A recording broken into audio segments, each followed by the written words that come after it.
The trial for the kidnapping plot, or the failed kidnapping plot, or failed entrapment attempt by the FBI, that trial is currently going on right now, and some information has been coming out on this, and I want to follow along as closely as I can, but because it's a federal case, no courtroom cameras, no audios allowed, and you just got to kind of rely on the people reporting on it, so of course, it's of sparse reliability, but you can take what you can get. FBI informant gave marijuana to a Whitmer kidnapping defendant, court hears. Yeah, plied them with drugs, plied them with ideas that they wouldn't normally act on, all but drove them to the fucking location where it could happen in order for them to slap him in cuffs. You were gonna kidnap the governor directly from her mansion. Yeah, but you drove us here and you said that you were going to help. Shut your fucking mouth. It's just weird how this trial, okay, involves, 6 dudes, 6 potheads, 6 anarchists, just sitting around in a room saying, oh, the government sucks. Whatever other fucking useless conversations they'd normally be having. And something like 36 feds involving a high-profile governor. It's just always going to be weird until this is all said and done. Coordinated demolitions, snipers taking out armed guards, and a getaway with 2 helicopters were some of the wild details and alleged conspiracy by the Wolverine Watchmen. Remember, you guys remember the pictures of these people, and you've seen the conditions of where they were found and arrested, right? Do you think that they could afford demolitions, snipers, helicopters, or do you think that this is just simply pot talk? I don't know, man. Shit don't really match up. According to the Watchmen standing trial for this alleged plot, these plans were hatched after they were drunk and high. Obviously. Sometimes at the hands of an FBI informant. Yeah, no shit. Defense attorney Josh Blanchard made an argument during his opening statement on March 9th, responding to multiple recordings of his client, Barry Croft, calling for violence against law enforcement, government officials, and civilians. I might kill a cop, Croft allegedly said in a June 6th, 2020 meeting with 3 percenters in Dublin, Ohio. Okay. You can tell the feds Barry Croft did it. Okay. Again, is that like an actual death threat? Okay, it's not, but you think a court would know that. These quotes and others were captured by former FBI informant Steve Robeson, who had organized the Dublin meeting. Blanchard told the jury on March 9th that Robeson supplied marijuana to Croft before he made his calls for violence. Again, okay, I've never done pot or anything like that, but I've hung around with a lot of potheads. The more you smoke, the less violent you get, not the more violent you get. So this is weird. The FBI ignored that their snitch was rolling blunts with Croft, Blanchard said. The use of drugs and alcohol by the defendants has been highlighted by other attorneys as well. Julia Kelly, who's representing Daniel Harris, noted that Robeson's wife can be heard laughing at Croft in the same recording of the Dublin meeting, asking Croft if he's too high to stand. But he's not too far gone to potentially kill some cop, maybe, right? Defense attorney Christopher Gibbons, who is representing Adam Fox, also noted that copious amounts of marijuana was smoked at a July 2020 barbecue where his client allegedly spoke of capturing Whitmer. Cool. Again, dude, this case is fucking ridiculous, and I wish there was a way that we could properly follow it, but maybe there'll be a case because all of those damning accusations came out, and then the trial got postponed amid COVID exposure. Fucking weird, huh? A key participant in the trial of 4 men accused of plotting to kidnap Governor Gretchen Whitmer tested positive for the coup, forcing the judge to halt one of the nation's most important cases of alleged extremism. Come on, it's just the feds over there in the corner. Come on, do a kidnapping. Chief U.S. District Judge Robert Jonker? I think it's Yonker.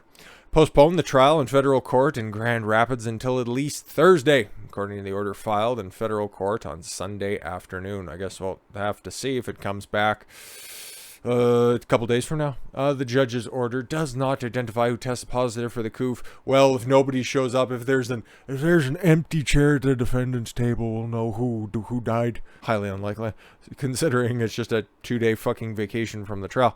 Assuming no other complications, the court hopes to reconvene trial Thursday. The development illustrates the complications of resuming trials during the pandemic in stupid places like fucking Michigan that are still taking this quote unquote seriously. But it's just good, it's good cover, because obviously you take a look at the facts here. There are how many feds as opposed to how many supposed extremists? I don't know, man. The details seem a little bit off, but spend all your time focusing on this. It's one of the most highly publicized trials, which you have to specifically search out. And as you can see, the share numbers when it comes to this article aren't that fucking high. So, and this is from the Detroit News. Maybe it's a little bit different at a local level, but something else that should be just as popular at a local level is election integrity concerns, especially in Michigan, which, hey, I guess they, to be fair though, in 2020, they definitely did take election security very seriously. Don't you remember all the poster boards that was put up on the windows there at that counting facility? They take election integrity very seriously. So what's this all about? Michigan election official charged with ballot tampering and misconduct. Weird. Actual charges flying when it comes to ballot fuckery? Is that the proper term? A Michigan county election official and former township clerk was charged with ballot tampering related to August 2020 primary election, according to State Attorney General Dana Kathy Funk, a wife of Terry, who was running in 2020 as a Democrat for re-election as Flint township clerk. Why would anybody continue? Okay, and why would anybody get reelected in Flint when you still can't drink the tap water? Wow. But she is running as a Democrat, and shame you just check that at the fucking door and you get your little D pin for compensation. Also was charged with misconduct in office. Should have continued to read that statement, or sentence rather. Nessel said, the charges both are felonies, carry a maximum sentence of 5 years in prison upon conviction.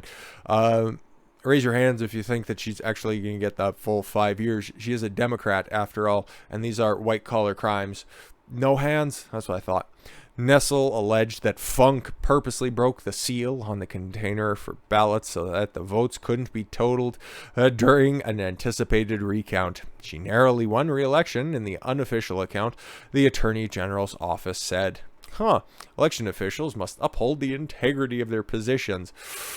Those who abuse their commitment undermine the very foundation of our democracy. Okay. Our department is committed to prosecuting election violations regardless of the political party of the perpetrator. Oh, really? Shall we run back what happened in Michigan in the follow-up elections after the primary elections in 2020? No? Oh, okay, cool. But yeah, no, regardless of political affiliation, we'll just go ahead and slap this one rogue Democrat, though. Nothing else to possibly see here now, is there? After the 2020 election, Funk filed a report with the Flint Township Police Department claiming that there was a break-in at the election office. Wow! There were just ballots that just showed up here, and there were seals that were broken. Nothing to see here, and said the seal and the canister containing ballots had been broken. Oh my god. Her opponent, Manya Triplett, said that she had considered a recount, but the check cleared and she just decided to fade quietly into the night. According to the state election law, those votes couldn't be included in a recount because of tampering. Under section 168.871 of Michigan state law, the board of canvassers conducting a recount has to look over all ballots of the precinct using an electronic voting system. Ballot tampering, Democrats, Detroit. Interesting. Our law stipulates that ballots cannot be recounted if the seal on the transfer case or other ballot container is broken or have a different number than recorded on the poll record book, among other circumstances. If the seal on the ballot label assembly is broken or the numbers don't match, The numbers don't match, huh? The poll records, or ballot labels, they cannot be counted, according to Michigan legislature website, which offers details of state voting law, which, laws, more like guidelines, really. But again, regardless of political affiliation, it is good, and I mean this with full sincerity, it is good that they found this. It's good that they're charging the offending party on this one, and hopefully they can fix this so it doesn't happen again, because there's a pretty important election that's happening, and there's going to be some primaries that are going to be happening in the coming months as well, but one at the end of the year that they need to make sure that they get specifically fucking right, because Michigan, ooh, it's prime for a fucking flip, especially in the governor's mansion, because you take a look at the state legislature and it's not quite the Democratic bastion it once was, mostly because actions like this continued to go on under the cover of darkness, but at least it's finally being fucking outed. So let's see if anything happens to Whitmer in the meantime, if there's another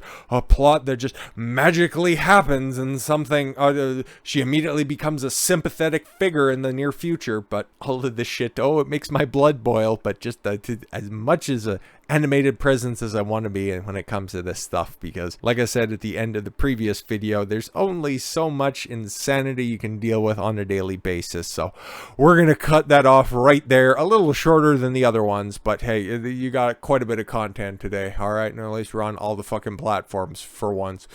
We'll see how long that lasts. With that said, thank you all very much for the gift of your time. I've been Don Consuelo. I want you to follow your gut and get after it. Take care, everyone.